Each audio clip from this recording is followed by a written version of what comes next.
Joining us now for the latest developments in the presidential race is Marc Lotter, the Director of Strategic Communications for the 2020 Trump campaign. So, Marc, when we look at the New Hampshire rally, that's a good sign for a lot of Trump supporters who are eager to see the president once again get out on the stump, start making his case to the American people. After the Tulsa rally, is that a sign that things are starting to ramp up from a campaign standpoint?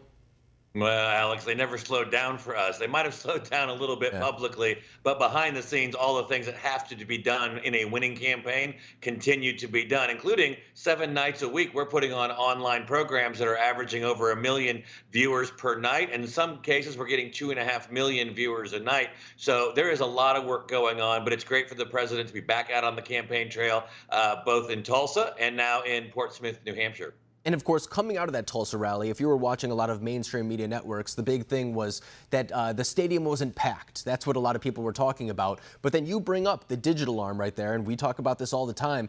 I mean, I remember I was looking at YouTube, just counting the views of who was watching it on YouTube alone, and there were over 1 million people tuning into that rally. And you talk about the extensive digital arm where you have all your different platforms. People were watching not only on television, which had skyrocketing ratings for that rally, but also on digital platforms as well. So when we bring all of this together, is that going to be a main focus of this campaign, reaching people on the digital surface, especially acknowledging the coronavirus pandemic? Well, that's one of the ways that the Trump campaign is already light years ahead of anything the Democrats can offer. We were that way in 2016. We're this way in 2020. We can reach people how they want to be reached, whether that is in person at rallies, on cable news, or even directly onto your phone. You can watch our programming. You can see the president, get updates through our 2020 Trump app. All of these things just help connect us to you in the way that you want to be communicated with, not the way that politicians communicated with you, say 10, 20 years ago, which is the way the Democrats do it. And when we talk about this too, I mean, it's the idea of being able to fill up a stadium to begin with, the idea of getting eyes on that type of content even to begin with. And that's something that the Biden campaign has not yet been tested on, let alone been able to succeed in doing so far. So when we talk about this idea of voter enthusiasm, is that somewhere where you think that President Trump has a major edge over Joe Biden, especially going into polls in November?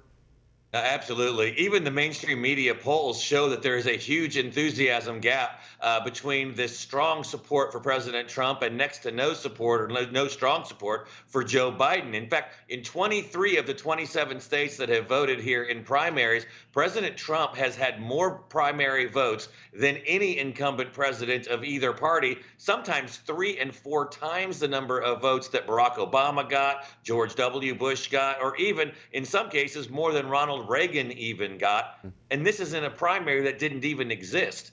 If you want to go out and brave the cold, the heat, the storms, and the coronavirus to cast your vote for President Trump in a race that's already been decided, it shows you're pretty fired up to cast your vote for him in November when it really counts. And that is something, too, when we talk about voter enthusiasm, that isn't reflected in polls. I mean, it's one thing to ask 4 out of 10 people what they think and get that type of response. But when we're talking about voter enthusiasm, it comes back to the idea of turnout, getting people to actually get to the polls in overwhelming numbers. And that's something that's going to be crucial in states like Michigan, Ohio, places where it was only a difference of a couple thousand votes. And a lot of people are saying they're not sure if Joe Biden can even replicate that same enthusiasm behind Hillary Clinton back then. Of course, I think now people have kind of woken up a little bit to the idea that, of course, President Trump can win. They had to learn that the hard way from their perspective.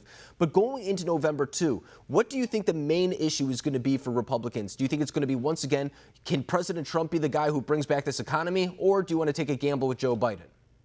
Well, it's absolutely going to be about the economy. It's usually about the economy. And President Trump is already talking about making America great again. Because of the coronavirus, we're going to do it again. He built the economy once. We've seen what is working already. He'll do it again. 7.5 million new jobs in the last 2 months alone. Meanwhile, you got Joe Biden on the other side. I mean, he's never stood up to China in his lifetime. His son's cashing in on China. He believed NAFTA was good for American workers when it sent millions of our jobs overseas. Joe Biden is a disaster for the American worker, and that is a case that the Trump campaign and President Trump cannot wait to make in person.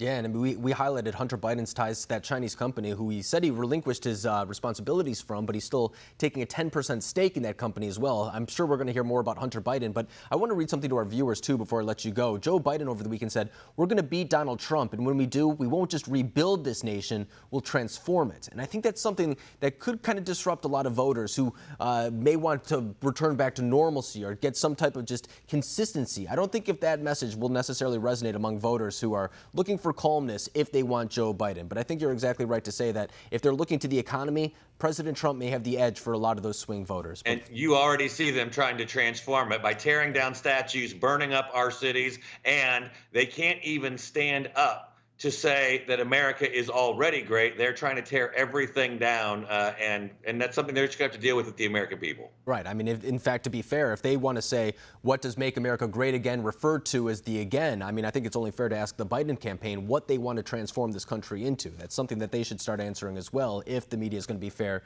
in kind of putting those two equations out there. But Marc Lotter, I appreciate you coming on tonight, breaking this down. Thank you. Good to talk to you.